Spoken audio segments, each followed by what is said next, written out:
You know, it's funny. When most people think about the Tenerife airport disaster, they immediately fixate on the sheer scale of the tragedy. Yeah. But when you really dig into it, it's not just about the numbers. Yeah. It's really more about this, like, chain of events, Mm-hmm. these seemingly small errors that kind of tipped over like dominoes. Like a chain reaction. Exactly. And it ultimately led to the deadliest aviation accident in history. It's a fascinating case study, really. It really is. We're talking March 27, 1977, and two Boeing 747s. Wow, 747s, those are big. Huge.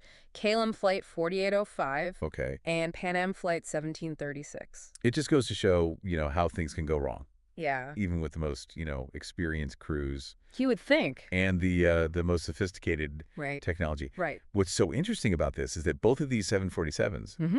ended diverted to Tenerife Ah. because of a bomb threat Oh, wow. at their original destination, Gran Canaria Airport. So they end up at this Los Rodeos airport, Yeah. which I imagine is, like, significantly smaller. Much smaller, yeah. And it suddenly has to accommodate all these diverted jumbo jets. Right. Which I can only imagine the chaos that ensued. Oh, absolute chaos on the ground. Yeah. I mean, you have these massive planes Yeah. just parked all over taxiways. Whoa, wow. And that forces other departing aircraft Mm-hmm. to actually taxi on the runway itself. Oh, wow. Talk about a recipe for confusion. Absolutely. And then, to make matters worse, thick fog rolls in, Oh, no. which reduces visibility. Oh, man, that just adds fuel to the fire. Didn't the KLM captain also decide to refuel? He did. He did. Tenerife. At Tenerife, thinking that it would, save time in the long run. Oh, I see. But it's a decision that, has been analyzed and debated ever since. Of course. On the one hand, it added a significant delay. Right. But on the other hand, it also added a ton of weight Right, of course. to the aircraft. Yeah. Which, would later become a pretty big factor. So we've got this crowded airport, we got this thick fog, Mm-hmm. and you can just, like, feel the pressure mounting on everybody. Oh, yeah. Let's talk about the crews on these 747s. Okay. So on KLM Flight 4805, you have Captain Jacob Veldhuizen van Zanten. Okay. And this wasn't just any captain. Okay. He was KLM's, get this, chief flight instructor. Wow. And he was the face of their safety program. Wow. Talk about ironic. Yeah, he was even featured in their promotional materials. Oh, wow. I mean, talk about, It makes you wonder if anybody would even question him. right. Like the first officer or the flight engineer. Well, that's a key question, right? Yeah. I mean, this gets to the heart of how Tenerife influenced CRM, CRO. crew resource management. Okay. Yeah. Because back then, there was a really strong culture of deference to the captain. Right, like the whole captain is always right kind of thing. Exactly. Even when they're wrong. Even when they're wrong. And Tenerife, along with a lot of other accidents, really highlighted how dangerous that mindset could be. Right. And it really pushed the industry, to move towards a more collaborative approach I see. where every crew member, regardless of their rank, feels empowered to speak up. Oh, wow. So this disaster had ripple effects Oh, yeah. far beyond that day in 1977. Naturally. Like it actually changed how pilots communicate Absolutely. and how they work together. For the better, yeah. Wow. But so getting back to that KLM flight, Yeah. alongside Captain Van Zanten was First Officer Klaus Mers Okay. and Flight Engineer Willem Schroeder. And I remember reading somewhere that the crew was getting concerned Mm-hmm. about exceeding their duty time limits. Yeah, because of all the delays. Right. And the stress must have been immense. I can only imagine. You have this highly experienced captain Yeah. who's probably feeling the pressure to get everyone to their destination. Right. And then you've got, a crew that might be hesitant to challenge him. Oh, yeah, for sure. Meanwhile, on Pan Am Flight 1736, we have another experienced crew. We do. Captain Victor Grubbs, Okay. First Officer Robert Bragg, and Flight Engineer George Warrens. Okay. Yeah, you want some trivia? Sure. This Pan Am 747, Yeah. it was the first 747 ever delivered to an airline. Oh, wow.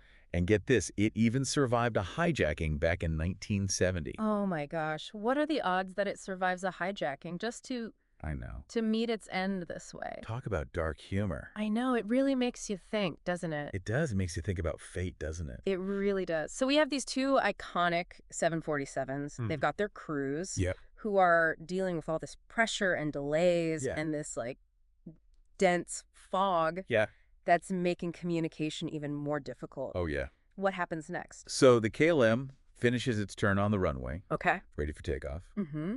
and requests clearance. And here's where things start to get really interesting. Okay, let's unpack this because I know this is where the communication breakdowns really start to happen. Exactly. So the controller, he issues instructions Okay. to the KLM Mm-hmm. about the route they should take after takeoff. Mm-hmm. But crucially, not an actual takeoff clearance. Oh, okay. However, he does use the word takeoff in those instructions. Oh, I see how that could be confusing. Yeah, especially in a high-pressure environment. Yeah, absolutely. And then, as if things weren't already complicated enough, Right. the KLM first officer, he uses this non-standard phrase. Oh. He says, "We're now at takeoff."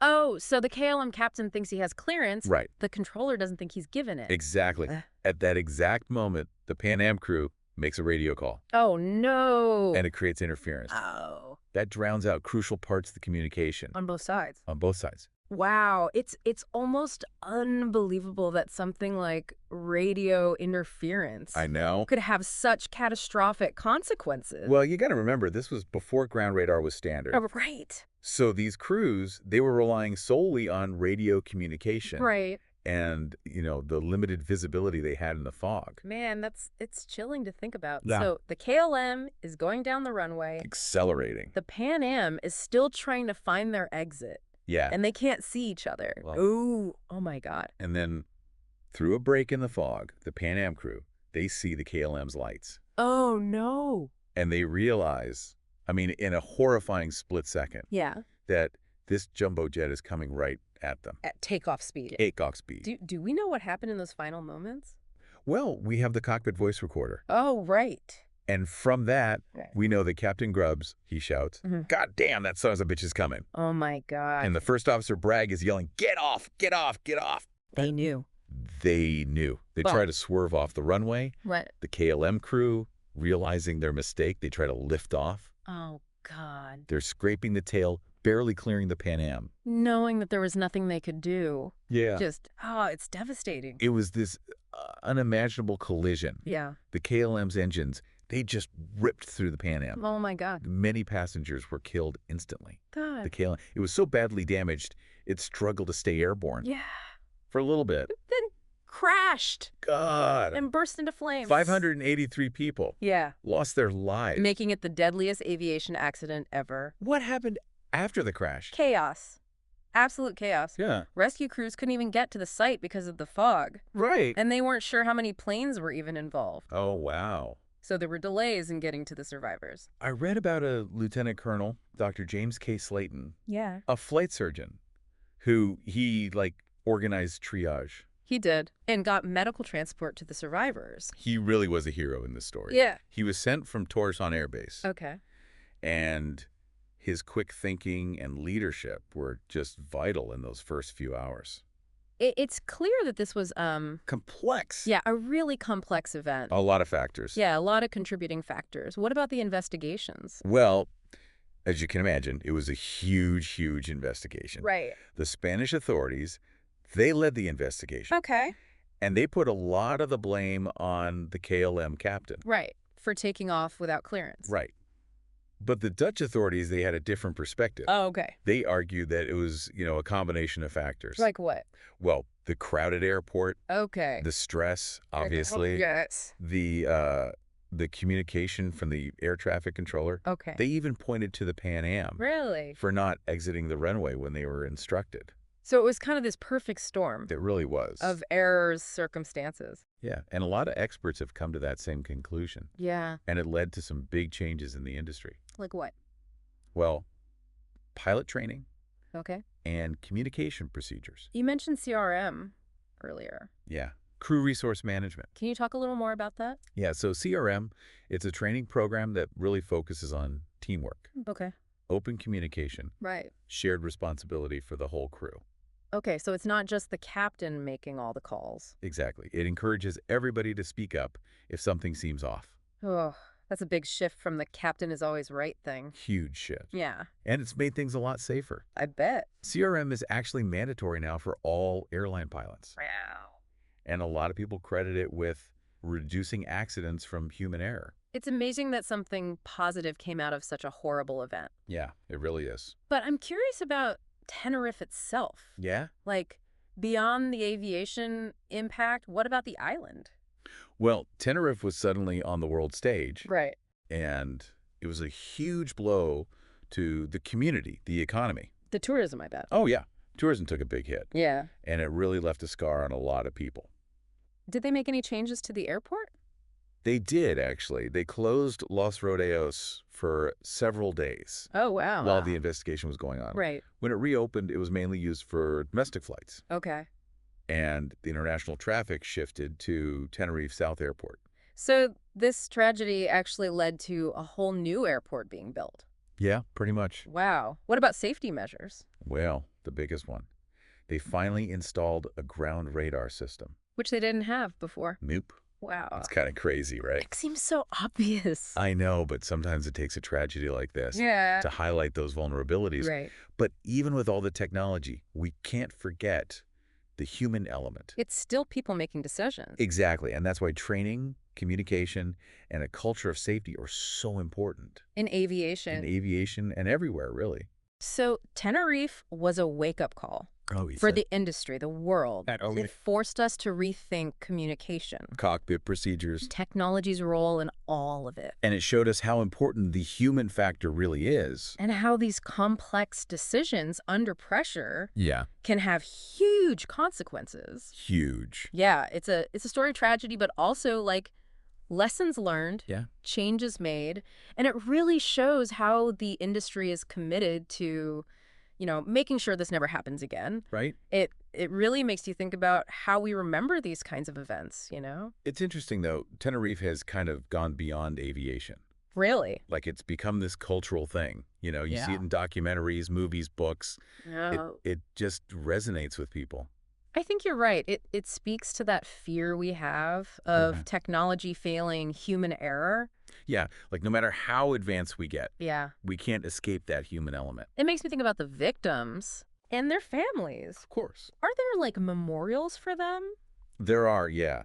In Amsterdam, there's a national memorial Okay. at Westgard Cemetery Okay. for the victims of the KLM flight. Right. And in Westminster, California, Hmm. there's a memorial at Westminster Memorial Park, Okay. where a lot of the Pan Am passengers were from. It's good that they're remembered, Yeah. even after all this time. On Tenerife, there's a really moving memorial, Oh. the International Tenerife Memorial. Okay. It's opened in 2007. Okay. It remembers those who were lost, Yeah. and it's a symbol of hope for the future. I bet it's a place for reflection. Oh, absolutely. For families, but also for anybody visiting. For sure. So we've talked about everything. The crash, the aftermath, The investigation. the impact on safety. Yeah. As we wrap this up, what stands out to you most about Tenerife? I think for me, it's the reminder that safety isn't just rules. Right. It's a culture of being careful, communicating. Shared responsibility. Exactly. It's about knowing that mistakes happen, Even to the best. even to the best, and having ways to catch them. Before it's too late. Yeah, That's really powerful. it is. Makes me think about how this goes beyond aviation, Oh, for sure. healthcare, Engineering. anywhere decisions matter. Tenerife is a warning. Yeah. It shows how systems fail How we mess up. and how small things can become huge problems. It's scary, but also, like, we can learn from it. We can. We can make things safer. It's the best legacy, I guess. Yeah, it made us look at what's weak. Try to make a better world. Exactly. Well, that brings our deep dive into Tenerife to a close. It's been heavy. Yeah, but important. Definitely. If anyone wants to know more, there's lots out there. Yeah. Websites like Flight Radar 24, Okay. they track flights in real time. Okay. You can find reports, recommendations. From aviation organizations. Wow. There's books, articles, Yeah, on the human side of it all. psychology of these kinds of events. So keep learning, keep asking questions. Aviation safety is complex. It is. And the next time you're flying, yeah. think about all the people working to keep you safe. Remember Tenerife. Remember the lessons. Vigilance. Safety above all. Until next time, thanks for joining us on The Deep Dive.